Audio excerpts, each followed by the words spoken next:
mère et de voir la Providence vous offrir un parent de substitution qui assure parfaitement le rôle. Eh bien, ce lundi, notre invité témoin va surprendre sa mère adoptive en direct ici même sur ce plateau. L'histoire est belle. Bonjour chers tous et bienvenue en direct sur le plateau de C'est Midi. En fin d'émission, nous accueillerons mademoiselle Dambélé Safiatou qui a retrouvé son neveu disparu depuis 1 an maintenant. Ça s'est passé lundi, juste après son passage dans notre émission. La semaine commence hyper bien et c'est un bonheur ressenti par les étudiants du groupe Éthique à Bobo.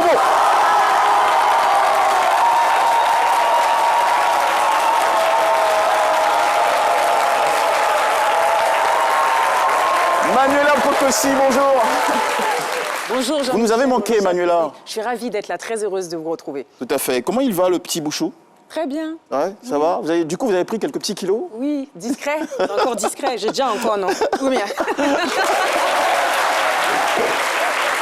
Bah, écoutez, on est très heureux pour ce bel événement en perspective. On dit souvent que les femmes enceintes ont des envies bizarres, des envies curieuses. Je confirme. Vous avez des... Style crevette et Nutella en même temps. Aucun sens, mais bon. D'accord, c'est super. Alors vous savez, tous les lundis, chers amis, nous avons un invité des plus inhabituels qui nous fait la visite sur ce plateau. Et pour ce jour, je suis très heureux de conduire à vous un monsieur spécial qui nous arrive de Yamoussoukro, où s'est déroulée la soirée des ébonies. C'est le président de l'UNJPCI, l'Union nationale des journalistes persévérants de Côte d'Ivoire.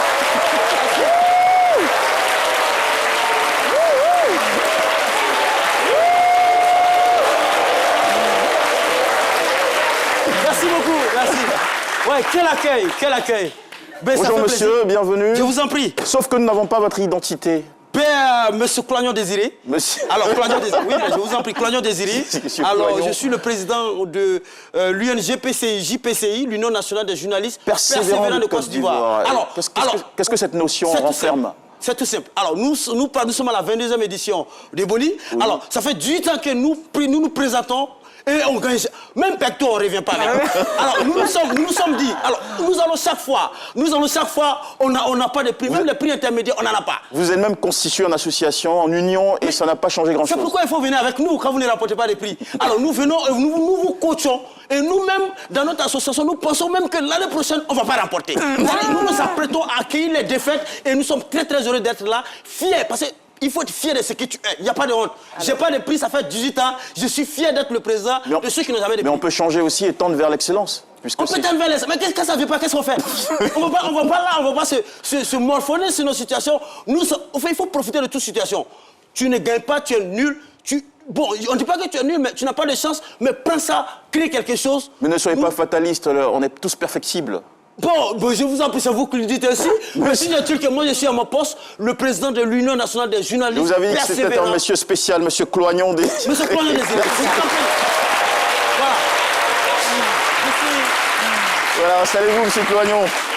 Et je vous laisse tout de suite le thème de ce rendez-vous du lundi. Vous savez que c'est un jour de surprise en direct en plateau. Amandine Déa face à la nation pour rendre un vibrant hommage à sa mère adoptive. Sur ce point-là, vous allez faire une réaction journalistique, c'est ça? Oui, c'est ça, évidemment. D'accord, allez. Grâce à la plume d'Adji Raymond et surtout à la voix de... Ça a été qui la voix aujourd'hui? Je pense que c'est Ange-Marie Eumiem. Nous allons découvrir tout de suite le portrait de notre invité témoin. Lorsque sa mère décède à ce fameux 18 mars 2016, c'est tout son monde qui s'effondre. En stage dans une agence de voyage, Amandine, doublement affectée par la mort de sa génitrice et par sa situation de vulnérabilité sociale, sera secourue par une amie à sa mère, une dame qui la récupère, elle, avec ses frères. Soulagée et beaucoup plus libre dans la tête, elle pourra dès le mois d'octobre de cette même année décrocher un emploi de gérante d'une agence de voyage. 2 ans plus tard, en 2018, elle démissionne pour créer sa propre entreprise. Aujourd'hui, grâce à son abnégation à la tâche, elle a remporté de nombreuses distinctions, tant au niveau national qu'international.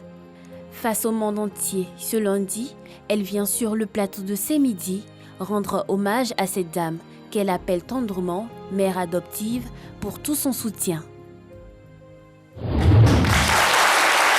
Mademoiselle Déa Deyamo Amandine.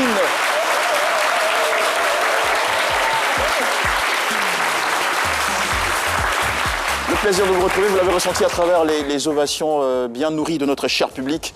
Mademoiselle Déa Amandine, vous êtes un pur produit de la formation qualité IATA. Voilà. Après 2 ans et demi d'expérience en agence, vous avez ouvert votre propre structure en septembre 2018, Deyadine Travels and Tours. Deyadine, ça a un sens particulier? Ouais.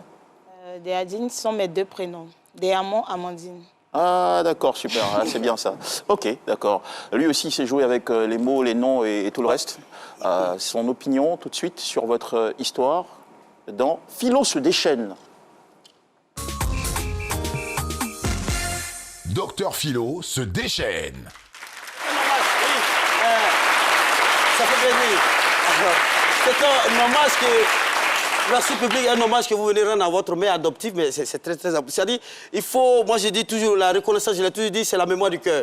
Il ne faut pas, généralement on nous dit, c'est pas, c'est-à-dire nos vrais parents là même là, nos vrais parents, souvent tu ne mets pas même ton propre enfant au monde. Souvent tu peux mettre un enfant au monde, et puis c'est quelqu'un d'autre qui bénéficie de cet enfant. Ça ne veut pas dire que cette personne néglige sa mère, mais parfois la société, nous vivons en société, nous rencontrons des personnes qui font plus que nous-mêmes nos propres parents. Donc ces personnes sont nos mamans directement. Donc je ne suis pas trop dans cette expression d'adoptivité. Étant journaliste, c'est des expressions qui existent, si vous me regardez comme ça. Donc d'adoption, donc je dis que... Je suis votre logique en fait. Voilà, nous-mêmes on est là. Une oreille religieuse. Voilà, et le match public, vous venez à la télévision, vous lui donnez... Mais c'est ça, soyez relax. Mais moi personnellement, j'aime pas les hommages publics. J'aime pas les hommages publics. Parce que moi, si je te fais... Ça explique peut-être le fait aussi que vous n'arrivez pas à être en dessous les projecteurs aux ébonies. Oh, bon, c'est pas trop cela. Vous sortez du cadre professionnel volonté. Mais non, je veux dire que tout simplement, quand tu fais quelque chose avec le cœur, ça dit, il faut le faire bien. Voilà, vous le faites bien, vous venez à la télé, vous remerciez votre mère adoptive. C'est quoi, je dis, il y a souvent nos parents, quand ils prennent des larges, souvent, quand il n'est plus avec nos mamans, on a tendance à prendre une femme qui n'est pas trop âgée, et les enfants que le monsieur a eu, par exemple, sont plus âgés. Excusez-moi, si vous me suivez un peu. Je sais pas, c'est trop... Je suis en difficulté. Voilà, non mais le vieux qui prend une jeune fille de 19 ans, alors que son premier fils a 22 ans. Donc son fils même âgé que sa mère. C'est ce que je veux dire. Donc ça arrive. Donc c'est pas une occasion pour toi de dire, comme tu es âgé, comme la maman de ton père, tu vas lui manquer de respect. Non, non, non. Nous décrivons cela dans nos écritures, dans nos plumes. Donc il faut toujours respecter ces parents-là. Et quand vous venez respecter le statut. Voilà. Et vous venez, c'est avec le cœur que vous le faites. C'est avec le cœur que vous le faites. Mais moi je vous dis, franchement, c'est l'occasion. Il ne s'agit pas d'attendre la mort de quelqu'un pour venir lui rendre hommage. Et quand vous lui rendez hommage comme ça, c'est très important. Persévérer dans cela, dans ce dynamisme. Et je vous en serai très, très reconnaissant. Et je vais même prendre votre thème. Je suis là possible, j'ai vu ça avec les dossiers, pour me présenter ce sujet-là aux Ébonies à la 23e édition. Écoutez, bonne chance à vous, bon vent à vous, monsieur Cloignon. Désiré. Alors, mademoiselle Déa Amandine, je le disais, il y a une poignée de minutes, vous êtes chef d'entreprise depuis 2018 avec votre structure Deyadine Travels and Tours. Et une saison plus tard, vous brandirez le trophée et la récompense de meilleur agent de voyage au CITA 2019. Le CITA qui est le Salon international du tourisme d'Abidjan. Et une médaille d'argent aussi obtenue lors d'un concours d'entrepreneuriat. C'était en Malaisie en décembre 2019. Donc c'était une belle année pour vous, hein, oui. 2019. Ok. Alors vous êtes issu d'une famille assez nombreuse, oui. 14 enfants. Oui, je suis la 12e. C'était quoi l'ambiance en famille depuis toutes ces années? C'était magnifique. Vraiment, quand on le vit, on ne prête pas attention, mais aujourd'hui, ça te manque. Parce que... Qu'est-ce qui vous manque particulièrement dans cette ambiance familiale? Les repas. On mangeait tous ensemble. On mangeait tous ensemble, on regardait la télévision ensemble, on commentait les films ensemble. On passait beaucoup de temps en famille. Généralement, lorsqu'on entend 14 enfants, Manuela, peut-être vous me direz, vous qui avez moins que ça, et beaucoup moins que ça, on pense tout de suite aux factures, oui. Aux charges, à la scolarité. Est-ce qu'il n'y a pas eu de difficulté à ce sujet-là pour vos parents? Bon, mes frères et sœurs sont allés à l'école correctement, moi aussi. Même les petits-enfants sont allés à l'école aussi, étant avec nous à la maison. En tout cas, chapeau à mon papa. D'accord, du coup, ça nous amène à vous poser la question de savoir ce qu'il faisait, votre père. Mon père, c'est le colonel Baguidéa. D'accord. Aujourd'hui à la retraite. Ok. Mais il fait sa retraite tranquillement chez lui. Il a fait sa maison à Danané. Il s'occupe de ses plantations. Voilà. D'accord. Et maman? Maman n'est plus là. Elle est décédée maintenant. Elle est décédée depuis 2016. D'accord. OK. Et avant sa disparition, chose pour laquelle nous vous disons encore Yako, parce que c'est parfois des douleurs qui s'éveillent à la mention de ce type d'événement. Qu'est-ce qu'elle avait comme profession ou occupation? Waouh. D'accord, voilà. Sa photo qui apparaît juste en background.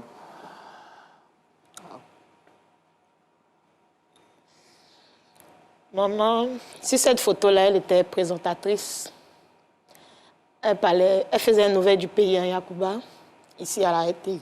D'accord. Sinon, elle était présentatrice en langue. D'accord. Courage.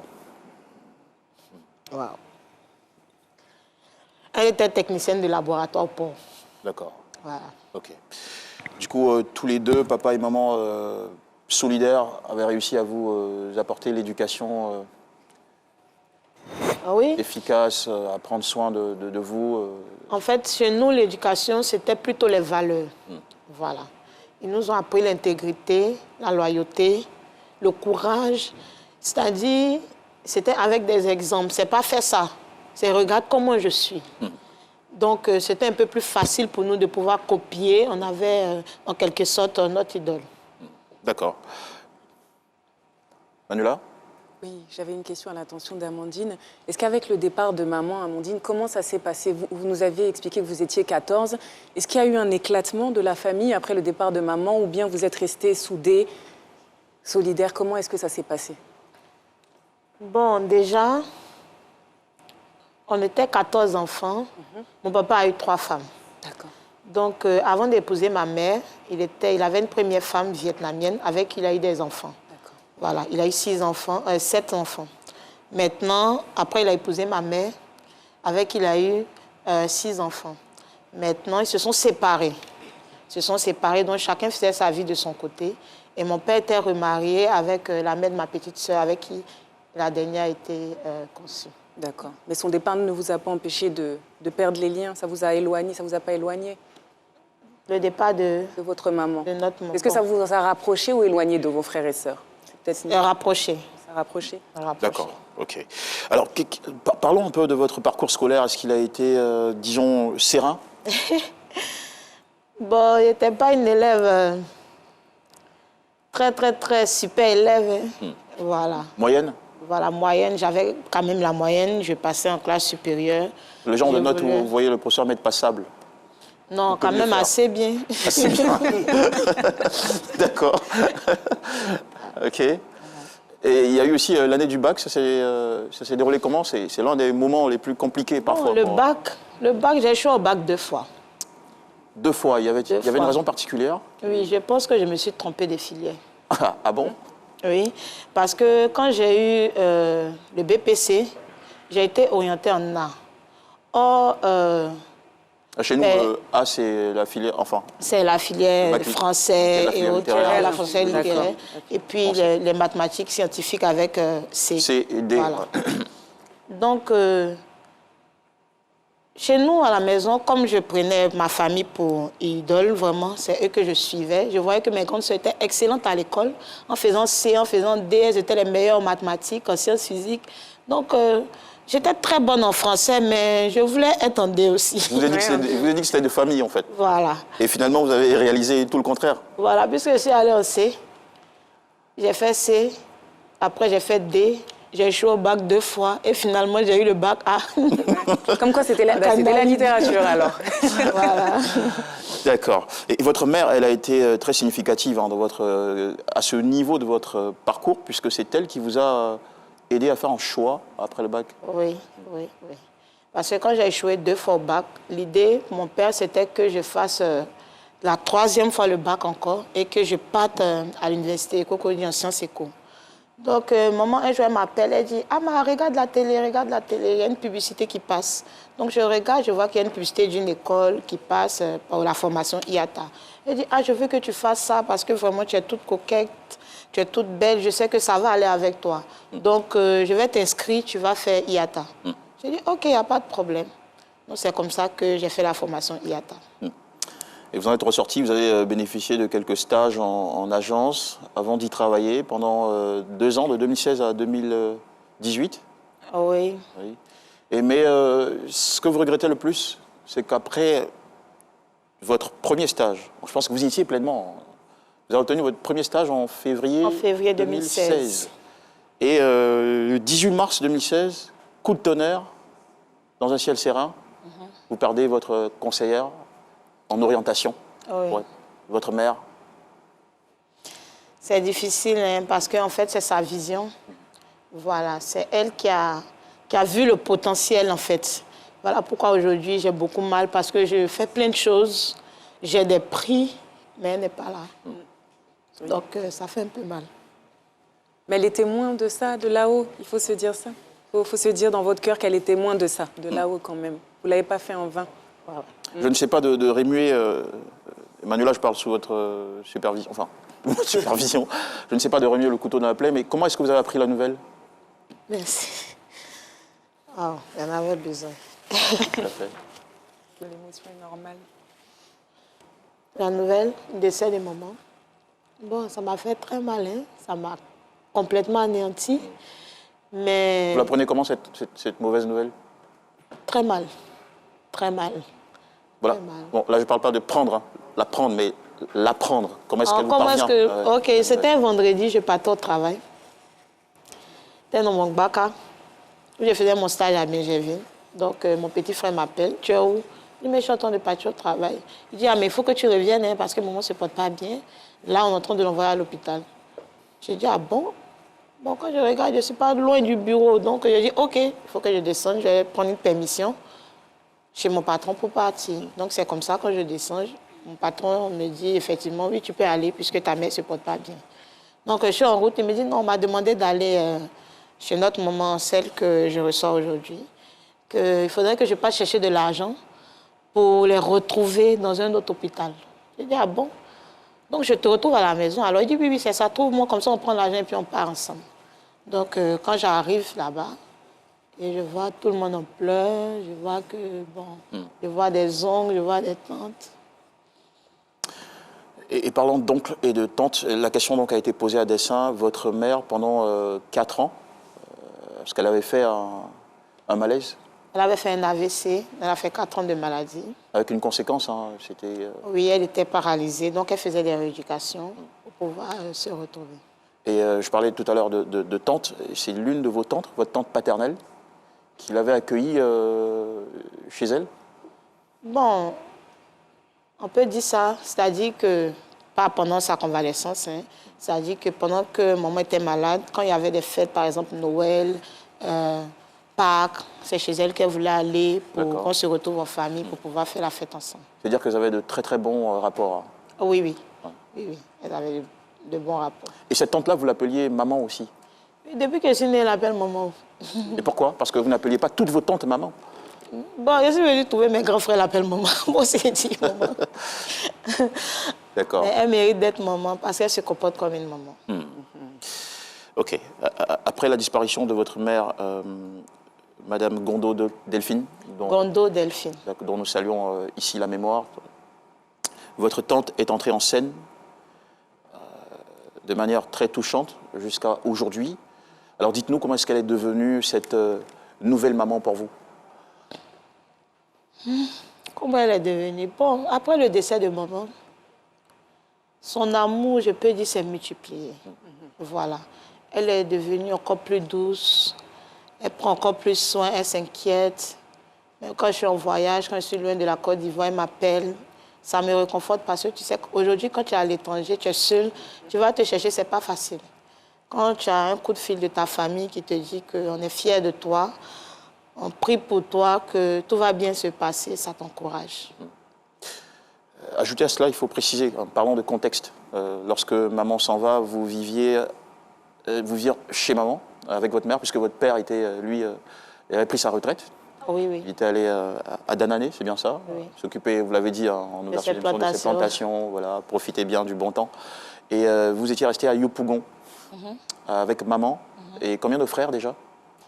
Maman a fait 6 enfants, 5 filles, D'accord. un garçon. Ok, donc vous étiez tous ensemble avec maman à la maison, Oui, oui. à Yopougon. Oui, oui. Donc quand elle est rappelée dans l'éternité, vous vous retrouvez à Yopougon, vous êtes récupéré par votre tante paternelle?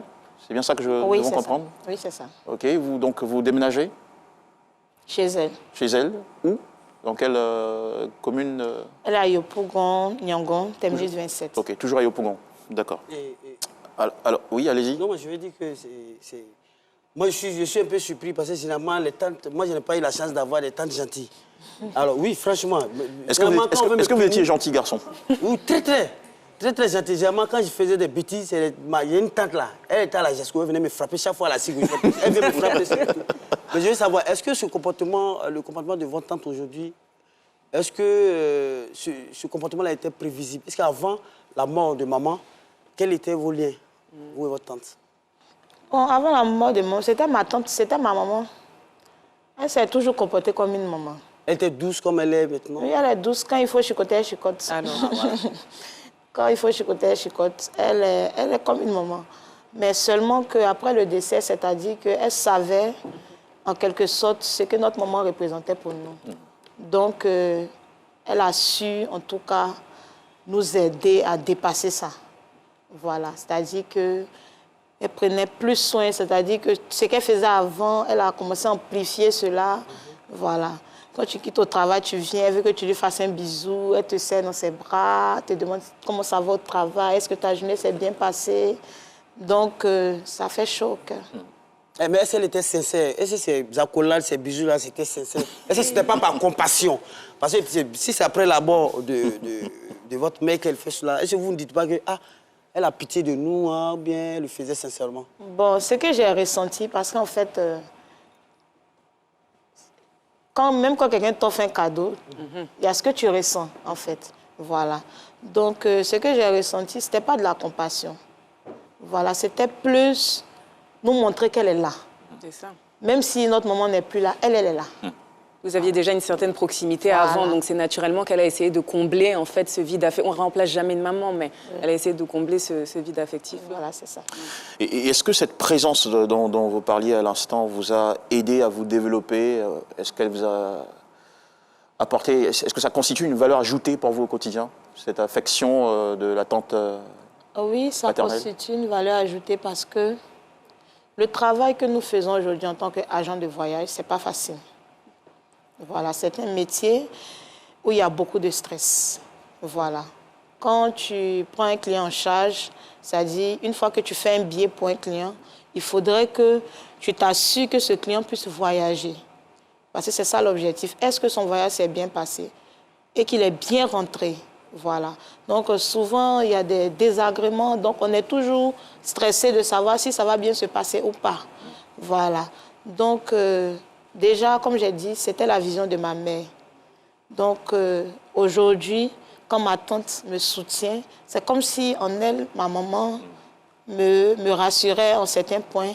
Donc ça me permet de m'accrocher et puis de continuer de me battre. C'est super.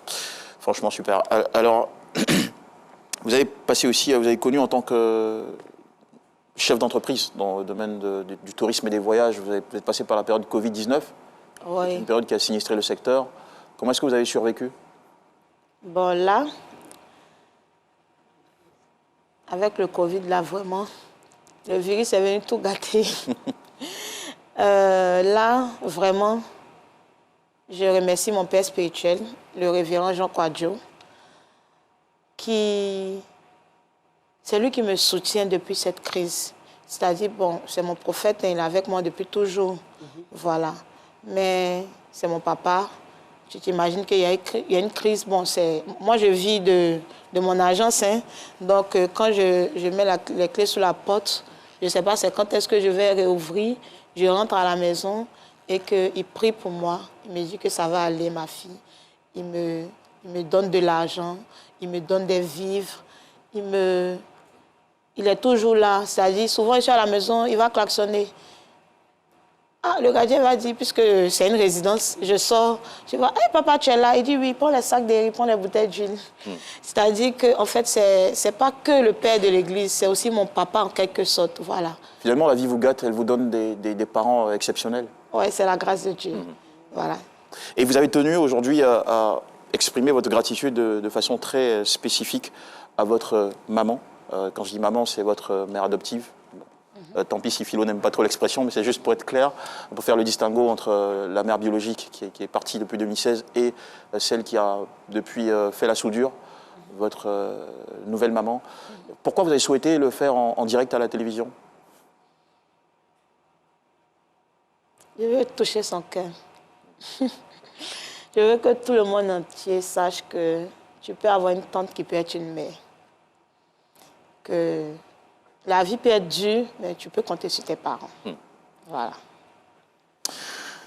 Bah, écoutez, ça touche vraiment d'entendre ces mots-là.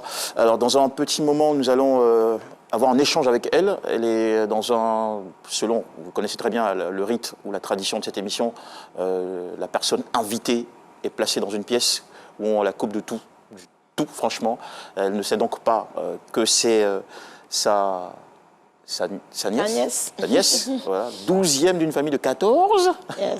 qui l'invite sur ce plateau pour lui faire une belle surprise. Voilà, regardez, vous avez les images. Elle se trouve en ce moment dans cette pièce. Nous l'appelons la loge. Donc, dans un petit moment, juste après la pub, nous allons échanger avec elle.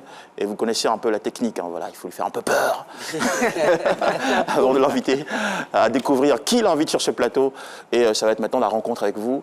Je ne sais pas si vous avez préparé vos mots. Bon, il n'y a pas besoin de préparer de mots, c'est ma maman, non. Donc, on va se parler naturellement. D'accord, pas de souci. Alors, c'est naturellement que la pub s'installe sur le plateau de CMI. On se retrouve juste après pour la seconde partie de cette émission. Mesdames et messieurs, merci de nous suivre.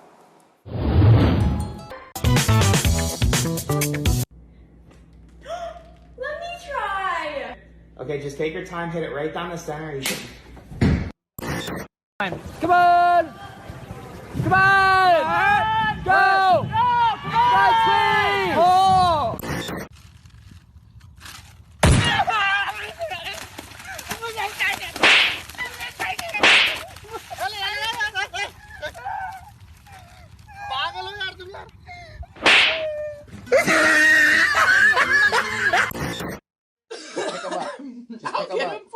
Just pick him up. Just pick him up. Pick him up. Pick him up. Pick him up. Yeah. Pick him up. Yeah. Pick him up. Yeah. Oh my God.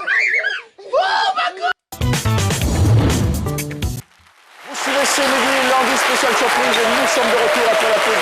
Toujours en compagnie des amis de type à Bobo.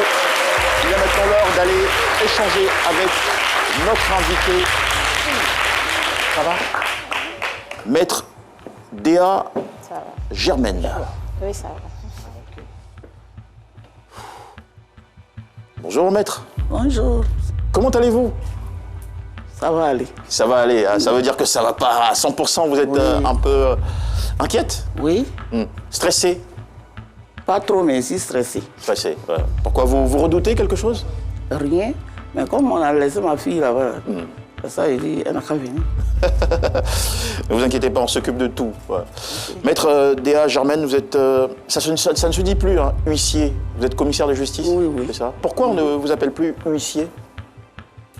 Non, puisqu'on travaille, on travaille pour la justice. Donc on dit on devient commissaire de justice. Commissaire de justice. Oui, C'est pour travailler. préciser le lien que Le vous avez lien avec la qu'on a justice avec- ivoirienne. D'accord. Des commissaires, mais sans galon, en fait. Non, oui, commissaire sans galon. Mais vous entendez bien avec les commissaires de police? Bien sûr. Puisqu'ils sont là pour nous protéger. Tout à On fait. fait des réquisitions pour aller exécuter, c'est eux qui nous accompagnent. Tout à fait, d'accord. Alors, vous êtes mère de 4 enfants. Oui, Le compte est bon? C'est vraiment 4? 4, moins 1, 4. D'accord, ok. C'est un métier d'être maman? C'est un plaisir surtout d'être maman. Parce qu'une maman, les enfants rendent vraiment heureuse leur mère. Et tous vos enfants vous font satisfaction, vous donnent satisfaction aujourd'hui? Bon, dans l'ensemble, Je vois qu'il y a les yeux qui tournent. Oui, non, quelque je chose dis dans l'ensemble. Dans l'ensemble. Oui, ils sont bien. Puis ça, actuellement, que je ne fais plus rien ici à la maison, ils sont à mes petits soins. Vous avez donc vous avez déjà fait valoir vos droits à la retraite? Oui, j'ai 68 ans. Ouh là là, bien conservé. Merci. Ah oui, franchement, d'accord. Et dans l'exercice de votre métier, vous avez géré plusieurs dossiers complexes, Oui, des contentieux. ça, c'est ce qu'on a fait souvent. Contentieux, oui, beaucoup de dossiers. Et quand on fait un métier comme le vôtre, il y a forcément chez certains clients ou chez certains interlocuteurs des insatisfactions. Oui, ça peut arriver.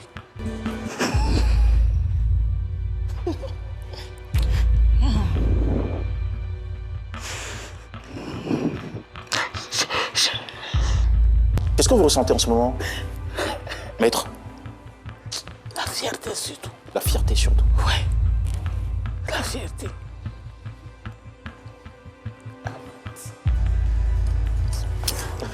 Ah, c'est ma fille, je t'aime, je t'aime, je t'aime. Bon, je donne la version audible de ce que vous dites. Bisous, ma fille. Oui. Vous l'avez appelée ma fille. Oui, oui. C'est votre fille? Oui, chez nous, son père est mon grand frère direct que je suis. Colonel Badidea, on est deux. Il y a 15 ans entre nous, mais tous ses enfants. C'est à cause de ça, quand vous avez dit 4, j'ai dit 3. Moi-même, j'en ai fait 3, lui, il a fait 14. Et tous ces enfants-là, c'est moi, je suis leur mère. Même quand elle perdait sa main, elle est morte dans mes... C'est ma fille, c'est ma fille, c'est ma fille.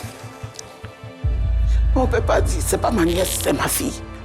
Elle est née dans mes bras, c'est moi qui ai fait de tout ça.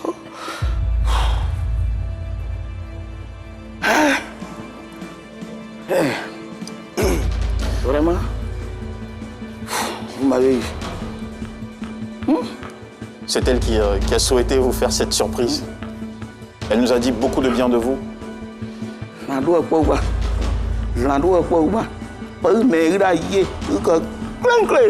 Ah, Nasa.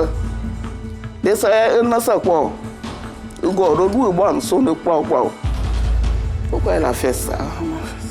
Ça fait plaisir d'entendre des langues de chez nous. Ça prouve votre attachement Oui. à la culture. Et vous êtes À la tellement bien culture, habillé avec je ce sais petit que- pagne aussi qui rappelle... Que... Elle sait ce que je lui dis, elle comprend. Et vous avez parlé en quelle langue de Côte En d'Ivoire? Yakuba. En Yakuba, d'accord. Je viens de Zon, oui. Jean, ouais. On embrasse toute la population de l'ouest de la Côte d'Ivoire qui nous regarde et qui nous apprécie hautement. Est-ce que vous vous sentez prête à maintenant franchir arpenter Oui. le plateau de l'émission pour rencontrer C'était votre quelqu'un fille? qui devait, c'était bon, mais ma fille, je vais partir. Bah, ça nous fait plaisir. Vraiment. Écoutez, je vous aide? Oui, je peux Allez. aller. Le public est constitué de nos amis des Tic à Bobo qui vont vous accueillir avec une grande ferveur.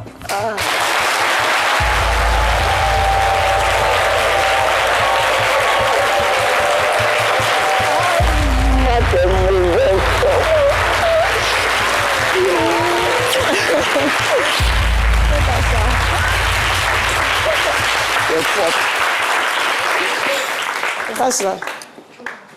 Allez, venez, cher maître, chère maman. Est-ce que je ne vous ai pas fait trop peur? Non. Non, ça va? Ah, je- Ah, d'accord. Failli m'en vouloir. hein. Maître Déa Germaine, Oui. en face de votre fille chérie, qui vous a poussé à parler Yakuba en direct sur la télévision ivoirienne. Oh là là, d'accord. Ma chère Déa, Déamon, Amandine, très chère, vous avez votre maman en face. Il ne convient même plus de dire votre tante paternelle, non, ça n'a plus de sens. C'est votre maman depuis si longtemps. Et vous avez tenu à lui faire ce bel hommage inattendu. Vous avez vu comment elle a accueilli avec une explosion d'émotions. Il y avait du frisson, il y avait même de la tremblote et tout ça, plein de choses. Et maintenant qu'elle est là, qu'avez-vous à lui dire devant ces millions de téléspectateurs qui nous regardent ou qui nous suivent ici et ailleurs?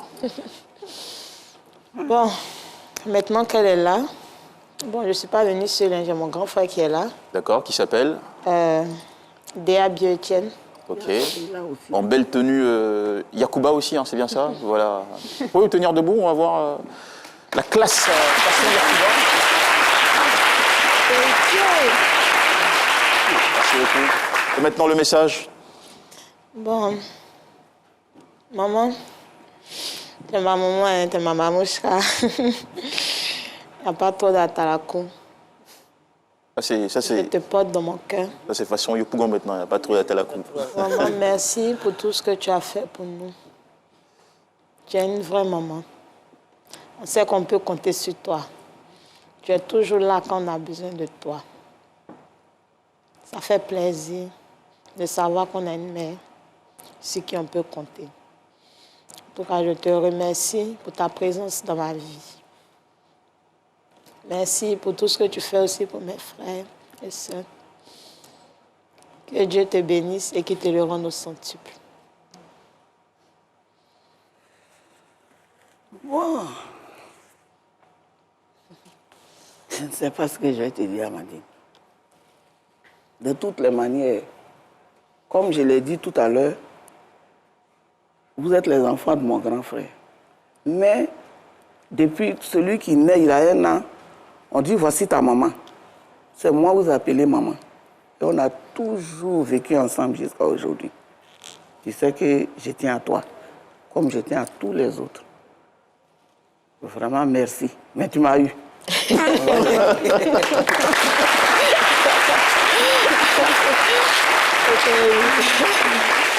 C'est trop beau ça, Manuela Pocosi. Je voudrais que vous nous fassiez une petite conclusion de tout ce qu'on vient de vivre là. Très ému, c'est très beau, très ému par Amandine et puis sa maman. Et dans le prolongement de ce que Philo disait tout à l'heure, je suis particulièrement contente d'être aujourd'hui là ce lundi parce que c'est pas le fait de remercier 5 minutes en plateau, mais c'est le fait de remercier les gens pendant qu'ils sont là. On a toujours tendance à faire les hommages post-mortem une fois que la personne elle est partie.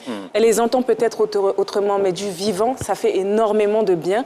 On dit souvent que qui donne ne doit pas se souvenir, qui reçoit ne doit pas oublier. Et c'est une belle preuve d'humilité aussi de la part d'Amandine. Bravo. Merci beaucoup, mademoiselle Amandine. Maître Germaine, merci beaucoup pour l'exemple que vous donnez. Ça voudrait dire que c'est possible. On peut, je ne dirais pas adopter, mais on peut aimer un enfant qui n'est pas le nôtre, comme s'il était le nôtre, sans faire de distinguo avec ses propres enfants. Vous l'avez réussi depuis toutes ces années, et cet hommage-là, il est plus que mérité. Nous vous remercions hautement, et vous souhaitons beaucoup de bonheur, une longue vie même, ajoutée aux bénédictions que vous a souhaitées votre fille. Merci. Voilà, merci, nous embrassons très fort. Merci beaucoup. Nous allons, mesdames et messieurs, raccompagner nos 2 invités avec des ovations éclatées dans tout ce studio.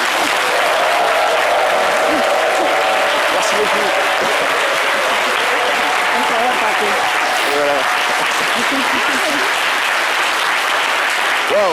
Ouais. Le lundi à ce midi. Merci, mon bébé. Comme c'est génial. Ok. Après plus d'1 an d'ombre épaisse, le ciel s'est éclairci pour la famille Dembélé suite à leur passage lundi dernier sur notre plateau. La disparition du petit Adama qui était cause de guerre froide entre Madame Safiatou Dembélé et sa mère n'est plus que de l'histoire ancienne. Que s'est-il véritablement passé? Comment la bonne nouvelle lui est-elle parvenue? Et surtout, comment ce môme de 8 ans a-t-il été retrouvé après plus de 12 mois sans nouvelles? Vous aurez toutes ces réponses juste après cette parenthèse commerciale sur RTI1. Dembélé Safiatou, attendu et accueilli sur le plateau de ce midi. Faites entrer notre invité, s'il vous plaît. Mon cher Hassan, ne perdons pas de temps. Voilà. Merci de renouveler vos applaudissements pour le recevoir. Allez, il n'y a pas de souci, faites le grand tour. Installez-vous.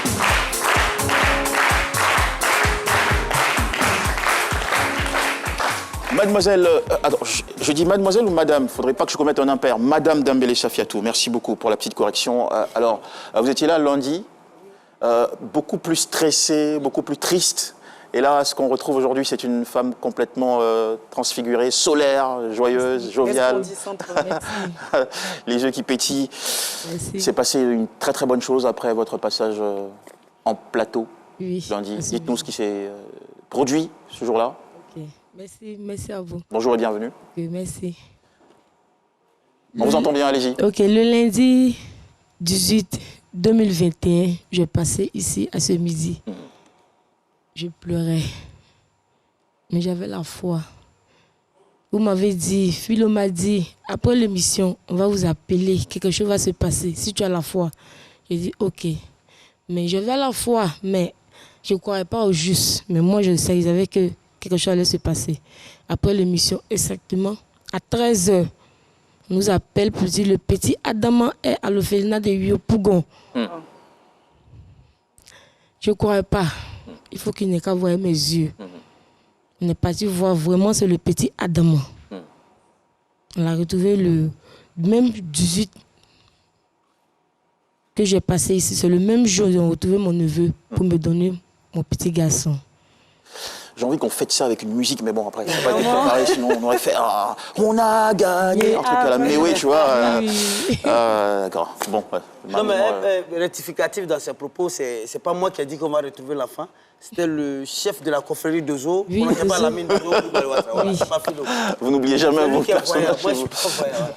D'accord. Alors, dans quel état avez-vous retrouvé le petit? Bien. On est parti le trouver, il partait à l'école, il était à l'aise. Bien en bonne santé. Il était à l'aise. Lorsque vous l'avez vu pour la dernière fois, avant ses retrouvailles, il ne parlait pas français. Non. Il ne parlait que bambara. Bambara. Alors, est-ce qu'à ce niveau-là, il y a eu un changement? Oui. Dites-nous. Dès qu'il me voit, il dit « Maman, bonjour ». Il dit « Quoi, Adama ?» Il dit « Oui, maman ». Il dit « Adama, ça va ?» Il dit « Oui, maman, ça va ». Il dit « Ok ». Je ne crois pas. Il me parle même en français, mais il s'est étonné. Est-ce qu'on lui avait fait des remontrances du genre, à cause de toi, tu as vu ce qui s'est passé à la maison? Pourquoi on était assis là, tu es parti, tout ça? Est-ce que, voilà, il y a eu cet échange-là chaud entre vous et votre neveu? Non. Parce qu'il vous a créé une véritable misère, beaucoup, plus d'un an. Beaucoup, plus d'un an. C'est lui qui est là? Ouais. Et voilà son papa qui est là. Et sa maman. C'est lui qui est là. C'était à l'orphelinat de Bingerville. Bingerville. Voilà, le 22 janvier 2021, vous êtes allé retrouver, récupérer le petit. Oui. Voilà, on voit bien objet retrouvé avec la lettre. Voilà. Moi, j'avais une petite question. Oui, allez-y. Oui, je voulais vous demander, quand vous retrouvez Adama, comment est-ce qu'il est, dans quel état il est psychologiquement? Est-ce que, c'est-à-dire pour lui, il n'y a pas de doute, il vous reconnaît tout de suite? Psychologiquement, il était comment? Il était surpris, il était désemparé, il s'est effondré? Comment ça s'est passé? Il était surpris en tout cas. Quand il m'a vu, en tout cas, il m'a reconnu. Ok. Maman, il a dit oui. En même temps, lui-même, il était tellement joyeux, il me regardait sur les mains. Et vous êtes allé avec qui le rencontrer? Avec moi-même, ma maman, avec papa du petit, avec lui-même sa maman. D'accord. Et quelle était la réaction de votre maman après cela? Puisque, bon... Parce qu'elle vous soupçonnait. Vous soupçonnait d'avoir peut-être enlevé l'enfant. Quelle était sa réaction là maintenant? Pour des raisons douteuses? Là, voilà, elle sourit. Elle ne peut pas me regarder, elle sourit. Elle dit... Elle ne peut pas faire quoi? Elle ne peut pas me regarder. Elle sourit, elle peut pas... Elle ne s'approche pas. Mais vu que après tout, c'est une mère, c'est ma maman. Donc, elle s'approchait vers elle et dit non, l'enfant était retrouvé. Tout ce qui s'est passé, c'est passé. C'est ça. J'ai tout donné. Cette bonne nouvelle, merci à l'orphelinat de Bingerville. Vous avez pris soin de cet enfant. Bon, on ne sait pas, on n'a pas tous les détails dans quelles conditions il est arrivé là-bas. Mais une chose est sûre, c'est qu'il a été, vous l'avez retrouvé dans un meilleur état. Il est éduqué, il va à l'école, il parle français. Franchement, merci à tous les orphelinats de Côte d'Ivoire qui font un travail formidable et particulièrement à cet orphelinat. On est très très heureux d'avoir retrouvé l'enfant. Merci. Merci.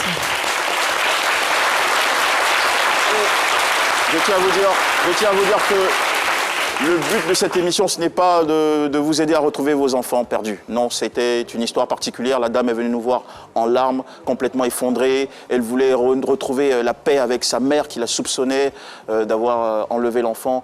Donc on ne pouvait pas être insensible à ça. On a fait ce qu'on avait à faire. Et Dieu merci, grâce au Seigneur, l'enfant est retrouvé, la famille réconciliée. Gloire à Dieu.